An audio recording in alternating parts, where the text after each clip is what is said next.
Jēzus atklāsmes grāmatā mūs aicina iekarsies un atgriezies pie pirmās mīlestības. Mēs esam radīti karstām mīlestības attiecībām ar Dievu. Salamans skaisti to raksta: piespied mani kā zīmolu pie savas sirds un ļauj, lai es uzspiežos kā zīmola gradzenes uz tavas rokas.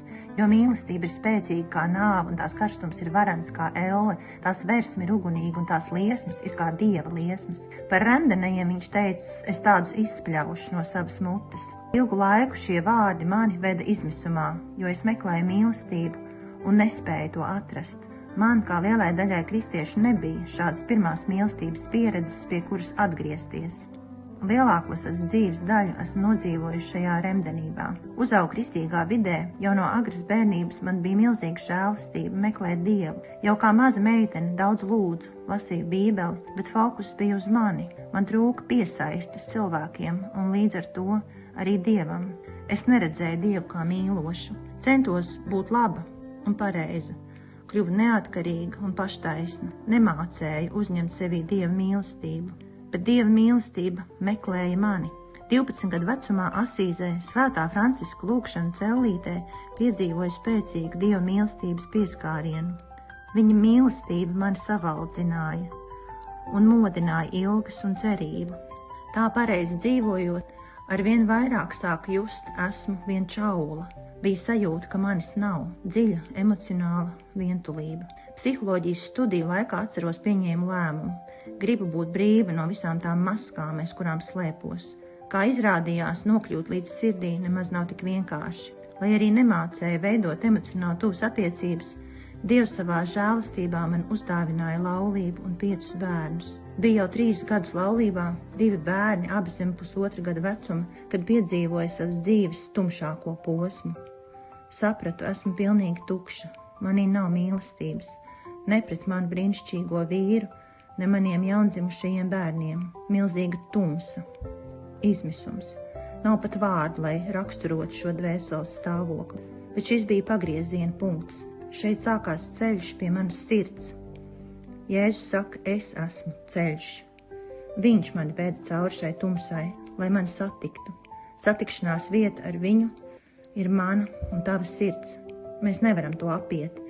Pie manis tas notika lēnām, ļoti lēnām. 35 gadu vecumā pirmo reizi dzīvē mācījos runāt par savām jūtām. Dzima bērni, 3., 4., 5.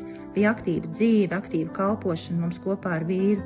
Tam visam pa vidu ļoti pārdzīvoja attiecību krīzi ar saviem vecākiem, un man tēta pāragru aiziešanu no manas dzīves. Tad 4 gadus atpakaļ Dievs atveda mani tuksnesī, uz dzīvi laukos, viss pierima. Mana sirds sāka runāt, ne patiesībā kliegt, un mana sirds sāka atdzīvoties. Sekoja grēknožēlas laiks, es tik ļoti gribēju, lai viņš mani tīra. Es lūdzu, Dievs pārbaudi mani un izzini mani, ak Dievs. Gavēju, lūdzu, pārdabiski arī caur sapņiem Dievs man uzrādīja manu grēku. Ar savu cietsirdību, kontroli, bailēm, farizejismu raugu, neiespējamo sirds stāvokli nokritu viņu priekšā un teicu, kungs, apžēlojies par mani nabaga grēcinieci. Pirmoreiz dzīvē tā pa īstam piedzīvoju Kristus žēlastības milzīgo spēku. Raudāju, sēroju to, ko nebiju izsērojusi. Viņa klātbūtnē sāku nomierināties. Ilgi biju jutusies kā tāds savs citrons, cenšoties no sevis vēl ko izspiest, priekš vīra, priekš bērniem, priekš Dieva. Te, manā tuksnesī, es sāku atklāt to ūdens avotu, Kristu, dzīvā ūdens aku, ka spēks var arī vienkārši plūst. Sāka rasties vēlme no sirds kalpot, un mans dvēseles bangojošo vētru vidū kungs man uzdāvināja lūgšanu kapelu, lūgšanu vietu, kuru viņš pats veido. Iztīrītas Kristus mīlestības aizdegtas sirdis jau ceļās visā Latvijā, pāri konfesiju robežām. Vai jūs to redzat? Viņa gars to dara. Viņš savam namam rada dzīvus akmeņus. Mēs kļūstam par dzīvām, staigājošām kapelām.